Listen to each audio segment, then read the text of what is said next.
Hmm. Yan, malalaki na.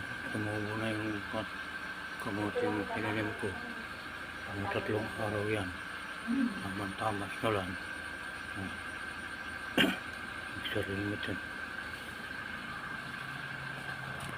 Ito naman ang pagkatalong. Bunubon. Nagpupunting tumubo. Mga 20 siguro. Ang tagal, nang 18 pa. Nang maya ko. Yan yun.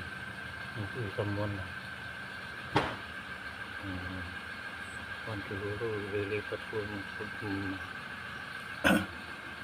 malalaki na yung dahon. Yan. Talong na bilog yan. Yan, nahiwala na ulit itong ubo. May sili 4.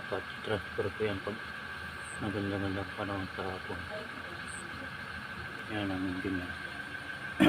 Hinihintay ko para itanim ko sa paso. Kasi sa likod tanim ako ng kamatis. Lumaki. Nagpapayat, tumubo. Ay nabunuhan ko. Bulaklak din naman nagtuloy. Kaya i-try ko ilagay sa paso. Itong ralapit na tagulan. Maraming salamat po. Itong Baldomingo Channel TV. Good morning po sa lahat.